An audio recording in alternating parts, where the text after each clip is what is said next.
ঝাঁকুনিতে পৃথিবী সব বের করে দেবে। মানুষ হয়রান হয়ে বলবে, কি হয়েছে, এ মাটির হলোটা কি? আমার বন্ধুগণ, মানুষ হয়রান হয়ে গিয়ে বলবে, মাটির কি হলো? আল্লাহ রাব্বুল আলামিন বলেন, ইয়াউমাইযিন তুহাদ্দিসু আখবারাহা বিআন্না রাব্বাকা আওহা লাহা। জমিনের উপরে যা ঘটেছে, জমিনটা সব বের করে দেবে, সব প্রকাশ করে দিবে। আর এটা এই জন্য হবে যেহেতু তার রবের হুকুম হয়েছে, তার রব হুকুম করেছে, বের করে দে। জমিনের ভিতরে আছে যা সব বেরিয়ে যাবে, আকাশ ভেঙে পড়বে, পাহাড় উড়ে যাবে, জমিনের ভিতরে যা আছে সব উপরে চলে আসবে, পৃথিবীতে সব শেষ, কিচ্ছু নাই, আকাশ নাই, সমুদ্র নাই, সব একাকার, চন্দ্র নাই, সূর্য নাই, তারকা নাই, গ্যালাক্সি নাই, অসংখ্য নাই, সব শেষ। আল্লাহ রাব্বুল আলামিন সমস্ত ফেরেশতাদেরকে শেষ করে দিবেন, সকলের মওত হয়ে যাবে, কেউ আর থাকবে না, এমনকি হযরতে আজরাইল মালাকুল মউত তিনিও থাকবেন না, সব আল্লাহ রাব্বুল আলামিন মৃত্যু করে দিবেন। এরপরে আল্লাহ রাব্বুল আলামিন একা তিনি বলবেন, ইয়া দুনিয়া, ইয়া দুনিয়া আইনা আনহারুকি, এ পৃথিবী তোর সেই সমুদ্রগুলো কোথায়, নদীগুলি কোথায়? ইয়া দুনিয়া আইনা আশজারুকি, হে দুনিয়া তোমার গাছগুলি কোথায়? এত বন বনানি, এত গাছ ছিল। ইয়া দুনিয়া আইনা জিবালুকি, হে পৃথিবী তোর জমিনে যত পাহাড় ছিল, পাহাড়গুলি কই? যত স্বৈরাচার ছিল জমিনের উপরে, যারা স্বৈরাচারী মনোবৃত্তি নিয়ে মানুষ ধ্বংস করেছে, দেশ ধ্বংস করেছে, মায়ের বুক খালি করেছে, ওই স্বৈরাচার গুলি কই? কোন জবাব নাই। আল্লাহ পাকের পরে বলবেন, লিমানিল মুলকুল ইয়াউম, আজকে রাজত্বটা কার? আল্লাহ তিনবার আওয়াজ দিবে, আজকে রাজত্ব কার? আল্লাহ পাক যখন তিনবার করে ডাক দিবেন, কোন জবাব নাই, কোন জবাব নাই। কে জবাব দেবে? আল্লাহ রাব্বুল আলামিনের সামনে কার ক্ষমতা আছে কথা বলার? কেউ তো নাই, সব শেষ। আল্লাহ পাক বলবেন, লিল্লাহিল ওয়াহিদুল কাহ্হার, হ্যাঁ, রব্বুল আলামিনের রাজত্ব। সেই হাসরের মাঠে আমাদের সকলকে উপস্থিত হয়ে যেতে হবে। কেউ আমরা এখান থেকে বাঁচতে পারবো না, সবাইকে উঠতে হবে। অপরাধীরা সেখানে অসহায় হয়ে যাবে, অপরাধীরা অসহায় হয়ে যাবে।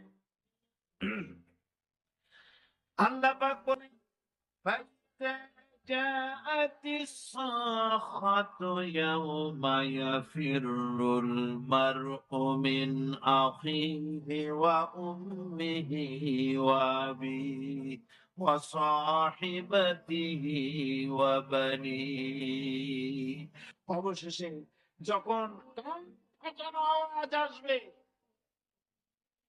এই আওয়াজ, সেদিন মানুষ নিজের মা বাপ ভাই বোন সব থেকে বিচ্ছিন্ন হয়ে যাবে, সব একের থেকে আরেকজন পালায় যাবে, হারায় যাবে, কেউ কাউকে আর খুঁজে পাবে না।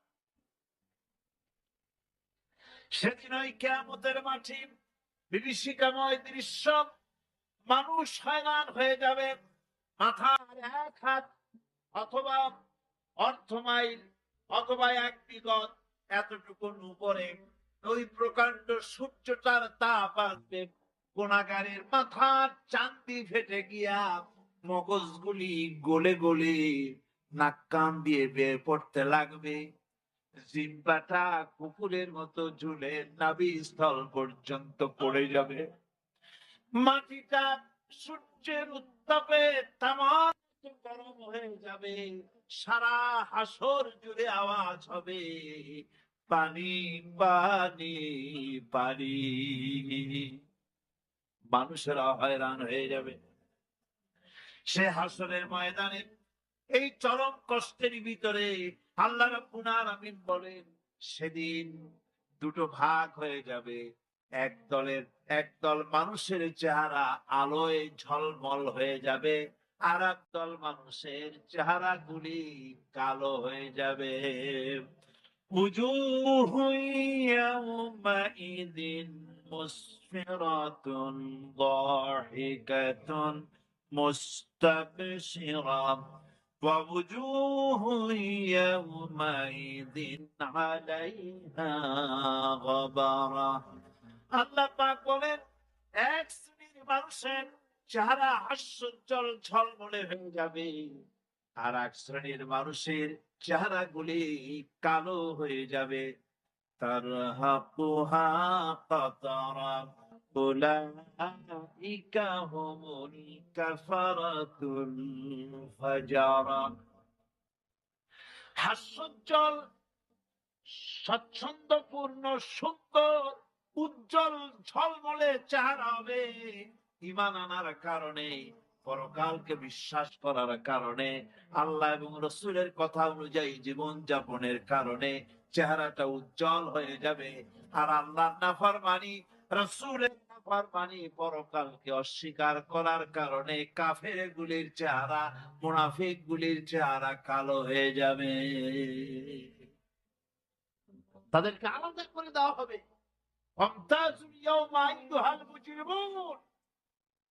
মুজরিমদেরকে আলাদা করে দেওয়া হবে, দুইটা ভাগ হয়ে যাবে। এই চরম অবস্থা সৃষ্টি হবে কিয়ামতের ময়দানে। সেদিন রাসূল কারীম সাল্লাল্লাহু আলাইহি ওয়াসাল্লাম উম্মতের জন্য সুপারিশ করবেন। সেই সুপারিশ যেন আমাদের করতে পারেন সেজন্য আমাদেরকে তৈরি করতে হবে, সে ধরনের যোগ্য আমাদেরকে বানাতে হবে। বন্ধুগণ, এই পরকালীন জীবন, এর সম্ভাবনা, এটা যে হবে এবং সেই পরকালে আমাদের সকলকে যে উঠতে হবে, কিয়ামতে আল্লাহর কাছে জীবনের সবকিছুর জবাবদিহি করতে হবে, এই ভীতি সৃষ্টি করতে চায় আল্লাহ পাক মানুষের ভেতরে। আল্লাহ পাকের চাইতে মানুষের কল্যাণকামী আর কেউ আছে? চিল্লায় কোন আল্লাহর চাইতে, বিশ্ববাসীর সৃষ্টি জগতের কল্যাণকামী আল্লাহর চাইতে, রাসূলের চাইতে বেশি কেউ কি আছে? সে আল্লাহ পাক সব বলে দিলেন, ওপেন সিক্রেট করে দিলেন, সব গোপন ফাঁস করে দিলেন। কেমনে বিচার হবে, কেমনে কিয়ামত অনুষ্ঠিত হবে, কেমনে কি হবে, সব খুলে খুলে আল্লাহ পাক বলে দিলেন আমাদেরকে ভালো হওয়ার জন্য। কোরআনে কারীম বলছে লাইসাল বিররা আন তুওয়াল্লু উজুহাকুম কিবালাল মাশরিকি ওয়াল মাগরিব।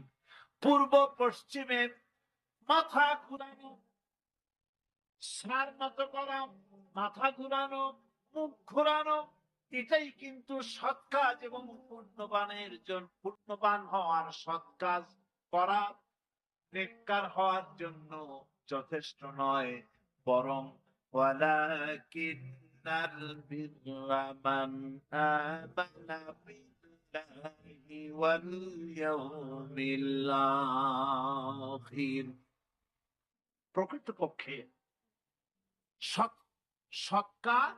সৎকারী মুমিন, ভালো কাজ করা, প্রকৃত মুমিন, সত্যিকারের ভালো মানুষ, সত্যিকারের ইমানদার হওয়ার জন্য 10টি কাজ লাগবে। কয়টি কাজ?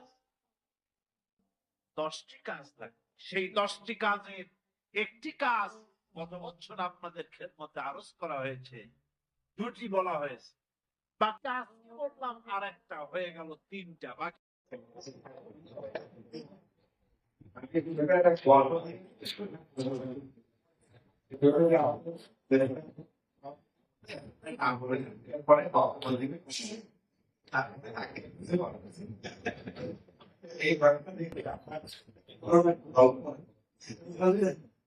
বন্ধু কবলে প্রায় এরকম কথা বলতে কোনোভাবে চাই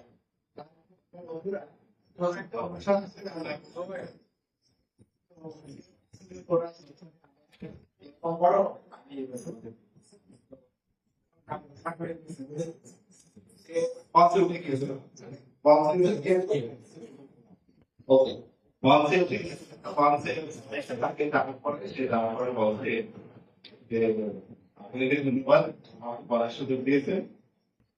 সবাই জানেন আমি কি বলছি, আপনারা জানেন তাই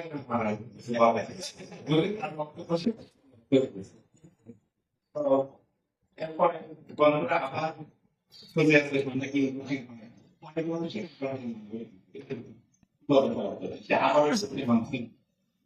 ওদের আগের অভিজ্ঞতা সে যদি বলেন আমি কি করবো আমার জানেন, তখন আমি বলবো না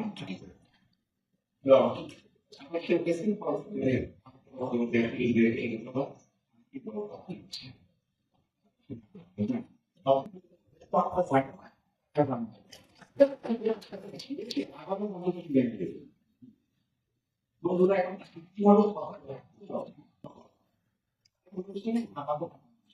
এবং এই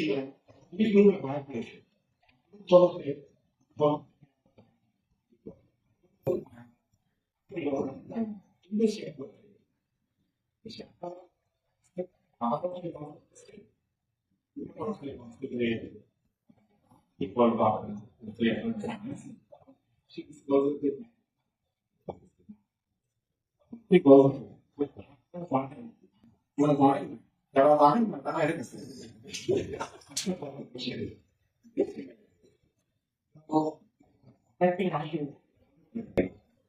দেখো বর্তমানে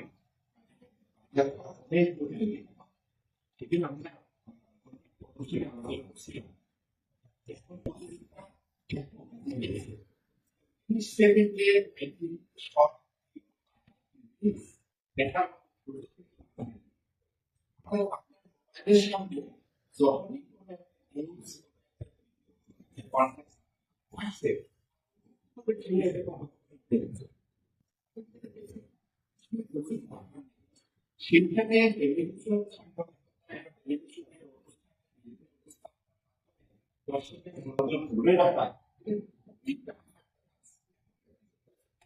অনেক সহজ ছিল যখন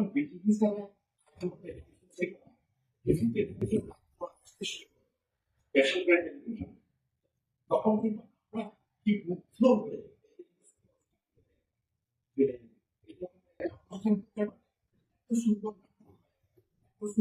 সংবাদ উপস্থাপনা করা যায় অনুষ্ঠান করা যায় বক্তারা বলেছিলেন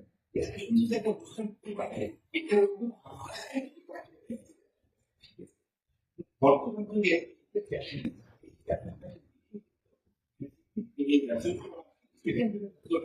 সেখানে মানুষকে বাস্তবিক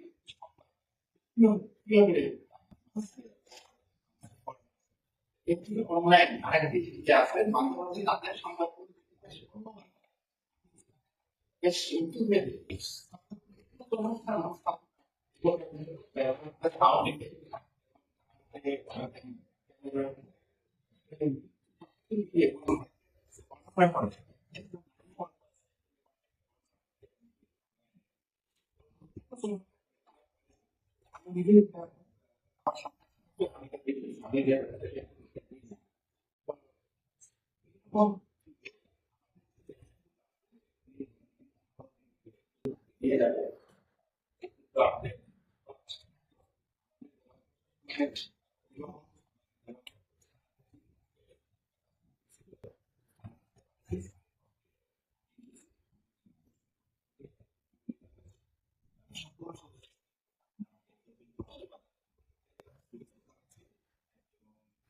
তার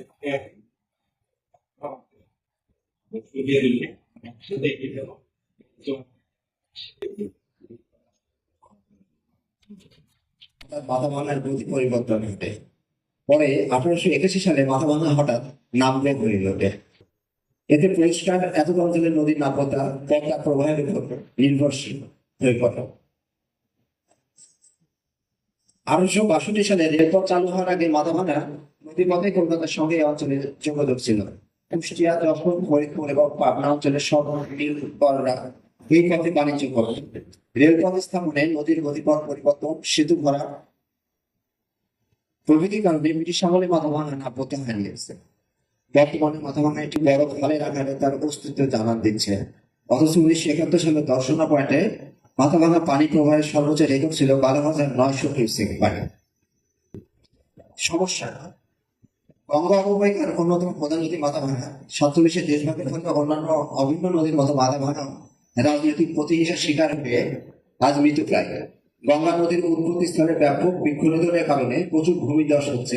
ফলে পদ্মা নদীতে রাশি রাশি পানি ভেসে আসাতে মাথাভাঙা ভরাটে উঠেছে এবং মাথাভাঙার শাখাগুলো উৎসুক পুরোপুরি ঘুরে গেছে বা মজে গেছে, যেটাকে আমরা বলি। তাই মাথাভাঙা অববাহিকার পরিবেশে বিরূপ প্রতিক্রিয়া করেছে এবং মরুকরণ প্রক্রিয়া ত্বরান্বিত হচ্ছে এবং ভূগর্ভস্থ পানির স্তর অনেক নিচে নেমে গেছে। অন্যান্য নদীর মতো মাথাভাঙার দখল ও দূষণ এবং বালু উত্তোলনের কারণে নদীর গতি প্রকৃতি স্বাভাবিক থাকছে না। মাথাভাঙা পাড়ের নগর ও কলকারখানার বজ্র পশুপাখি বিকৃত অবাধে ফেলা হচ্ছে। নদীর কিনারা পর্যন্ত চাষাবাদ করে মাথাভাঙা ভরাটের কাজ দ্রুত এগিয়ে চলেছে।